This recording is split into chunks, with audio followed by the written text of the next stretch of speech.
Halo, selamat pagi, Wilujeng Enjing. Saatnya Anda menyimak berita Bandung bersama saya Freddy Cahya. Dan berikut 3 berita utama pagi ini. Guru yang bakar ruang kelas SMP Negeri 1 Ciklet, Garut karena honornya tak kunjung dibayar dihentikan kasusnya dan dibebaskan. Penularan COVID-19 di Jawa Barat naik 13%. Sejumlah sekolah menjadi klaster penularan saat PTM. Absen tahun lalu, atraksi barongsai kembali meriahkan perayaan Tahun Baru Imlek.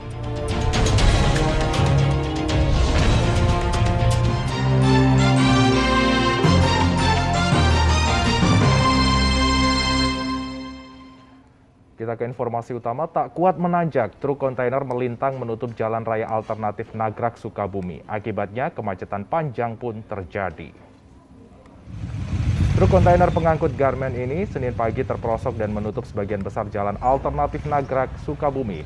Pengemudi truk bermuatan 7 ton garmen ini mengaku tak mengetahui medan jalan ini sebelumnya. Muatan tersebut tadinya akan dibawa ke Cilincing, Jakarta. Akibat kondisi ini, kemacetan panjang pun terjadi sejak pagi hingga siang saat truk belum berhasil dievakuasi.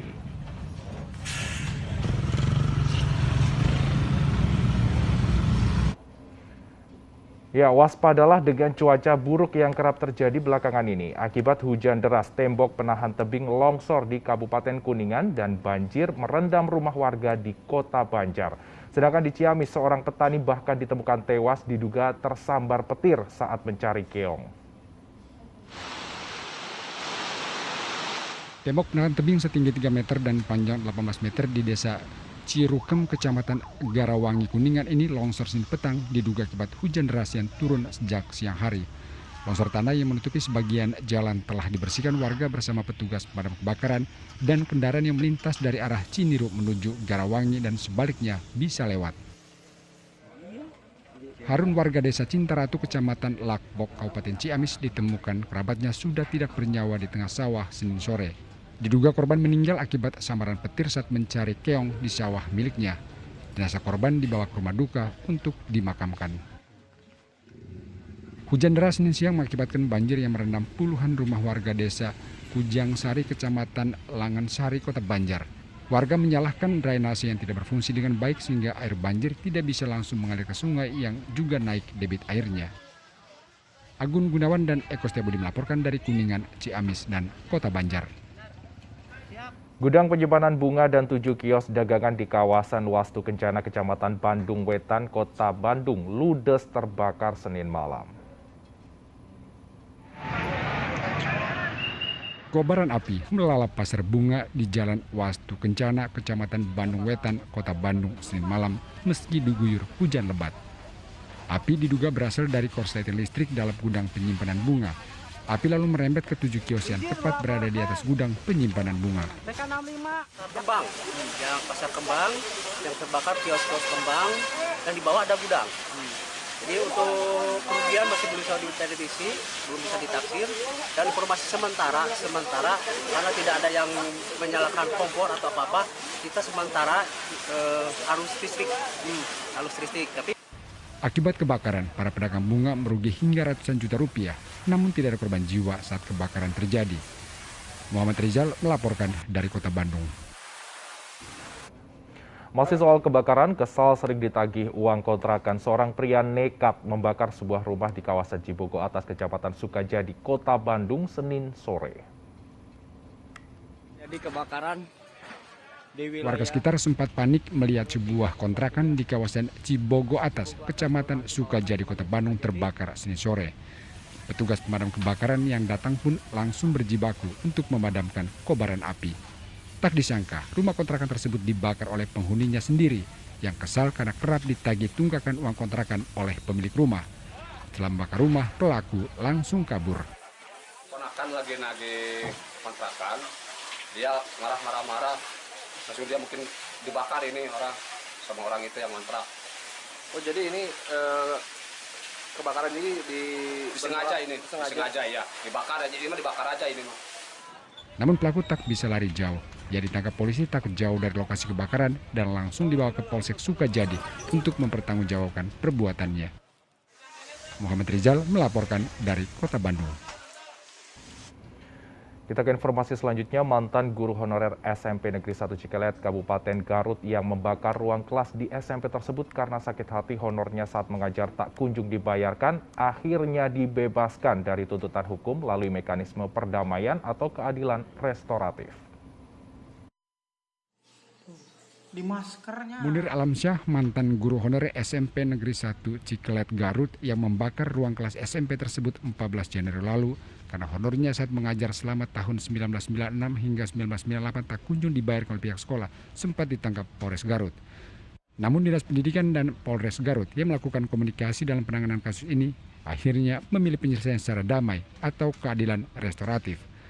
Langkah ini diambil karena apa yang dilakukan Munir semata karena menuntut haknya menerima honor atas pekerjaannya sebagai guru. Dinas Pendidikan Kabupaten Garut juga memberikan bantuan uang 6 juta rupiah sesuai nilai honor Munir Alamsyah selama 2 tahun mengajar yang belum dibayarkan pihak SMP Negeri 1 Cikelet. Suasana haru pun tak terbendung saat tersangka melakukan sujud syukur karena telah mendapatkan keadilan atas kasus yang menimpanya. Kebenaran honor memang kami tidak menelusuri sampai di situ, tetapi kami Dinas Pendidikan Kabupaten Garut beserta reng-rengan mempunyai tanggung jawab moral dan sosial kepada yang terhormat adalah teman saya. Walaupun statusnya honorer, tapi beliau adalah guru. Guru merupakan contoh yang terbaik dan buah dari kekesalan karena kontrol sosial yang tidak peka dari lingkungan sekolah pada saat itu. Kepolisian Resort Garut mengabulkan permohonan keadilan restoratif dalam kasus ini. Salah satunya karena kerugian yang ditimbulkan dari pembakaran tersebut hanya kerusakan pada daun pintu kelas saja. Penyampaian dari keterangan dari pihak tersangka bahwa tersangka itu melakukan pembakaran disebabkan karena untuk gaji honorer yang dilakukan pada tahun 96 sampai 98 itu belum dilakukan pembayaran. Itu sekitar 6 juta rupiah. Mengingat yang bersangkutan pun sekarang sudah tidak memiliki pekerjaan dan dalam kondisi ekonomi yang tentunya menuntut adanya biaya hidup. Oleh karena itu, karena adanya kekesalan dalam pribadinya, sudah beberapa kali mediasi menyampaikan untuk menagih, namun belum ada realisasi sehingga yang bersangkutan kesal dan melakukan upaya pembakaran di SMP 1 Cikelet tersebut. Untuk kerugian materinya itu hanya daun pintu saja yang berbahan triplek. Yang menjadi pertimbangan seperti apa, Pak? Yang menjadi pertimbangan tentunya yang pertama bahwa memang pelaku itu bukan merupakan residivis. Dan kemudian yang kedua tentunya langkah-langkah dari penemuan jalan restoratif dari sini tentunya tidak akan menimbulkan ekses atau dampak ke depan. Dengan disetujuinya penyelesaian kasus melalui mekanisme keadilan restoratif, Munir Alamsyah bebas dari segala tuntutan hukum dan mendapatkan haknya, yaitu honor mengajar yang telah ia tunggu selama lebih dari 23 tahun. Kasus ini juga baiknya menjadi pelajaran bagi pihak sekolah untuk memberikan hak para guru honorer yang telah ikut serta mencerdaskan generasi muda bangsa. Eko Setiabudi melaporkan dari Kabupaten Garut. Kita beralih ke informasi lain, tersangka kasus kericuhan oleh Ormas Gerakan Masyarakat Bawah Indonesia GMBI kembali bertambah. Kini total tersangka menjadi 12 orang termasuk ketua umumnya RR. Penetapan 12 orang tersangka kasus kericuhan saat demo Ormas GMBI di depan Mapolda Jabar 27 Januari tersebut disampaikan Senin lalu. Ketua Umum GMBI FR menjadi tersangka karena menjadi aktor intelektual dengan melakukan provokasi dan menghasut anggotanya sehingga melakukan tindakan anarkis berupa perusakan fasilitas milik negara saat unjuk rasa. Polisi menjerat para tersangka menggunakan pasal 170 dan pasal 160 atau 406 serta pasal 55 dan pasal 56 KUHP dengan ancaman 7 tahun penjara. Barat sampai saat ini tanggal 28 Januari 2022 telah menetapkan 11 anggota Ormas GMBI yang melakukan unjuk rasa anarkis di Mapolda Jawa Barat sebagai tersangka. GMBI ini merupakan orang yang pertama kali melakukan orasi yang mengatakan bahwa saya mempunyai 500 orang yang siap mati. Dan di mobilnya sudah mempersiapkan alat kejut listrik, pisau cutter, celurit, dan stik softball. Inilah yang memprovokasi situasi sampai menjadi panas dan akhirnya menjadi chaos.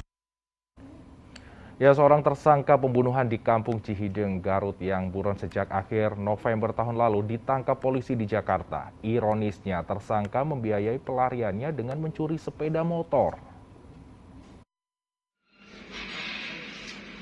Wildan salah satu tersangka pembunuh seorang lelaki bernama Henry di Kampung Cihideng, Kecamatan Cibalong, Garut 26 November tahun lalu akhirnya tertangkap.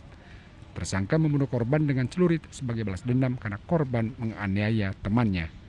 Ironisnya, selama 2 bulan melarikan diri ke Jakarta, Wildan membiayai hidupnya dengan mencuri sepeda motor.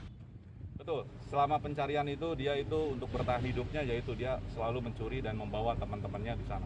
Dan untuk hasil kejahatan itu dipakai untuk biaya kehidupan sehari-hari dalam pelarian. Itu perselisihan sebenarnya masih temannya dia juga, kelompok dia gitu kan. Cuma mungkin apakah ada ketersinggungan atau gimana gitu kan, ada rasa sakit hati, kemudian pelaku menghabiskan daripada korban. Jadi pelaku dan korban ini sama-sama kenal? Kenal. Kini polisi masih mengejar Yoga, teman tersangka yang ikut dalam pembunuhan. Eko Setiabudi melaporkan dari Kabupaten Garut.